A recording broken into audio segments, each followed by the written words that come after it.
یہ 90 کی دہائی کی بات ہے کہ جب اس معصومیت بھرے پرانے دور میں الماریوں میں اخبارات بھی انگریزی کے بچھائے جاتے تھے کہ ان میں مقدس کتابوں کے حوالے نہیں ہوتے۔ چھوٹی سے چھوٹی کوتاہی اور گناہ پر بھی کوئی نہ کوئی سنا سنایا خوف آڑے آ جاتا تھا۔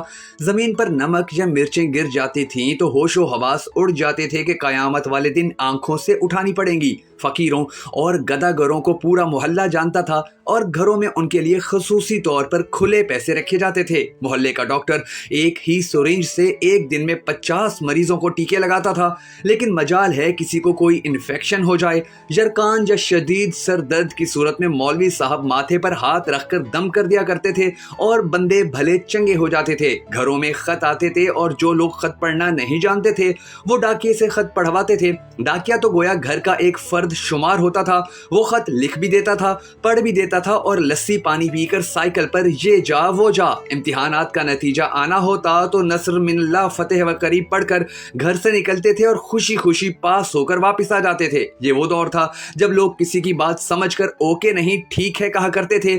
موت والے گھر میں سب محلے دار سچے دل سے روتے تھے اور خوشی والے گھر میں حقیقی کہے لگایا کرتے تھے۔ ہر ہمسایہ اپنے گھر سے سالن کی ایک پلیٹ ساتھ والوں کو بھیجتا تھا اور ادھر سے بھی پلیٹ خالی نہیں آتی تھی۔ میٹھے کی 3 ہی اقسام تھیں، حلوہ، زردہ اور کھیر۔ آئس کریم دکانوں سے نہیں بلکہ لکڑی کی بنی ریڑیوں سے ملتی تھی جو میوزک نہیں چلایا کرتی تھی۔ گلی گلی میں سائیکل کے مکینک موجود تھے جہاں کوئی نہ کوئی محلے دار قمیض کا کونا منہ میں دبائے پمپ سے سائیکل میں ہوا بھرتا نظر آتا تھا۔ نیاز بانٹی جاتی تو سب سے پہلا حق بچوں کا ہوتا۔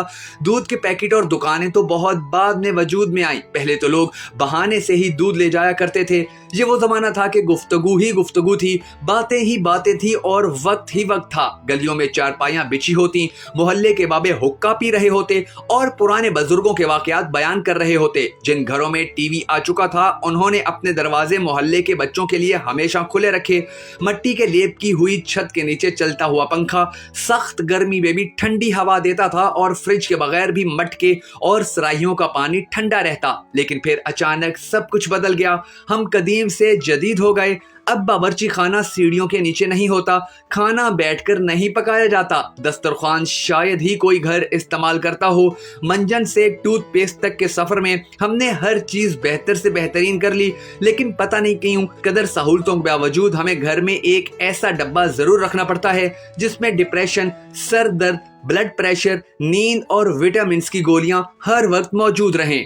یہی وجہ ہے کہ آج ہم سب نہ صرف بہت ساری مشکلات کا شکار ہیں بلکہ اس کے ساتھ ساتھ ہمیں سمجھ ہی نہیں آتی کہ ہمیں بیماریاں کس طرح سے لگ جاتی ہیں اور کتنی شدت کی لگتی ہیں۔ ہم سب کو اللہ تبارک و تعالیٰ کے حضور گڑ گڑا کر یہ دعا کرنی ہے کہ اے ہمارے پروردگار، ہمارے حالات کے اوپر رحم فرما۔ ہم نے ترقی کے راستے پر چلتے ہوئے اپنا بہت کچھ کھو دیا ہے اور مستقبل میں ہم اب مزید کچھ نہیں کھو سکتے۔ اے ہمارے پروردگار، ہمیں دوسروں کا درد محسوس کرنے کی توفیق عطا فرما تاکہ ہماری آج کی پریشانیاں، درد اور تکلیفیں کم ہو سکیں۔